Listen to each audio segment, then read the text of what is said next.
नमस्कार भाइयों और बहनों, जंगली मेडिसिन यूट्यूब चैनल में आप सभी का एक बार फिर से स्वागत है। भारत में कुछ वनस्पतियां ऐसी हैं जिनको हम बचपन से ही देखते आ रहे हैं, लेकिन उनके औषधीय गुणों को नहीं जानते। एक ऐसी ही वनस्पति है घनेरी, जिसे राईगुनिया और गुलसितारा नाम से जानते हैं। इस वनस्पति के अंदर कई सारे औषधीय गुण होते हैं, जिसके द्वारा सर्दी जुकाम खांसी, सिर दर्द, माइग्रेन, जोड़ों का दर्द, मलेरिया बुखार, लकवा जैसी अनेक समस्याओं को दूर कर सकते हैं। इसकी संपूर्ण जानकारी के लिए वीडियो को पूरा अंत तक देखिएगा। जानकारी बहुत ही महत्वपूर्ण है, आपको हमेशा काम आएगी।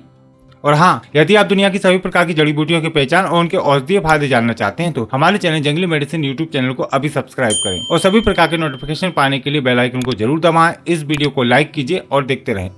पहले हम आपको इसकी पहचान करा देते हैं। वैसे इसकी पहचान कराने की आवश्यकता नहीं है, सभी लोग इसको जानते पहचानते हैं। यह गुलसितारा का पौधा यानी कि घनेरी का पौधा संपूर्ण भारत में देखा जा सकता है। यह अधिकतर सड़कों के किनारे, खाली पड़ी जमीन पर, जंगलों में और खेतों की बागड़ पर खूब दिखाई देता है।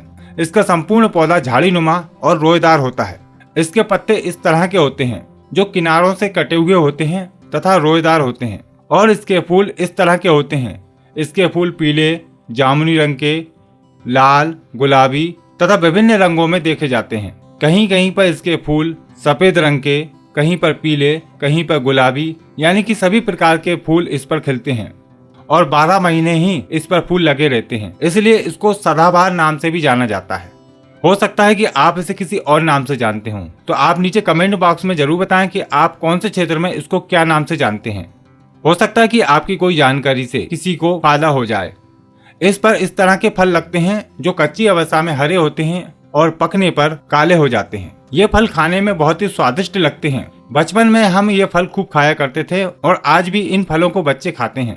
हो सकता है कि आपने भी ये फल खाए होंगे।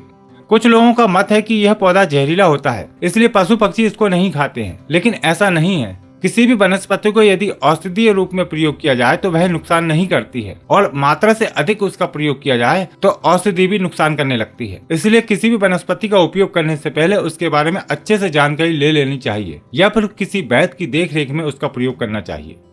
तो चलिए अब इस राईगुनिया के औषधीय प्रयोग जानते हैं, जिसके द्वारा आप विभिन्न रोगों को दूर कर पाएंगे। इस घनेरी के पौधे के पत्तों को तोड़ने पर बहुत ही तेज महक आती है। यदि इसके पत्तों को तोड़कर मसलकर सूंघते हैं तो उससे सर्दी जुकाम और सिर दर्द की समस्या ठीक हो जाती है। यदि किसी को मलेरिया हो जाता है तो इसके पत्तों का काढ़ा बनाकर पिलाने से मलेरिया रोग ठीक होता है। जोड़ों के दर्द को दूर करने के लिए भी इसके पत्तों का काढ़ा बनाकर सेवन करना चाहिए, तथा इसके पत्तों को पीसकर दर्द वाले स्थान पर लेप करने से दर्द और सूजन ठीक हो जाता है। जिन व्यक्तियों को लकवे की शिकायत है वह इसके पत्तों का काढ़ा बनाकर सेवन करें, तथा इसके पत्तों के रस में सरसों का तेल मिलाकर मालिश करना चाहिए। यदि किसी के दांतों में दर्द है तो इसकी जड़ का काढ़ा बनाकर कुल्ला करने से दांतों का दर्द ठीक हो जाता है।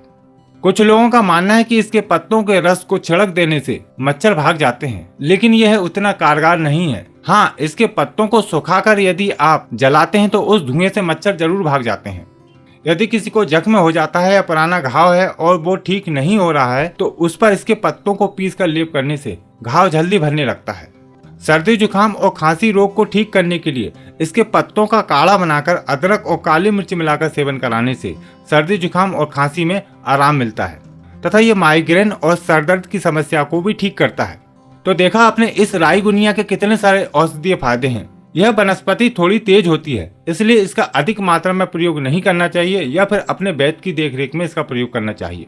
तो उम्मीद करते हैं आज की जानकारी आपके लिए लाभकारी रहेगी। इस वीडियो को लाइक कीजिए और अपने सभी मित्रों के साथ शेयर कीजिए, ताकि ज्यादा से ज्यादा जानकारी लोगों तक पहुंच सके। भारत की वनस्पतियों की रक्षा करें एवं उनका रोपण करें। इसी विचार के साथ हम चलते हैं। आपको फिर मिलते हैं एक नई जानकारी के साथ एक नई वीडियो में। नमस्कार।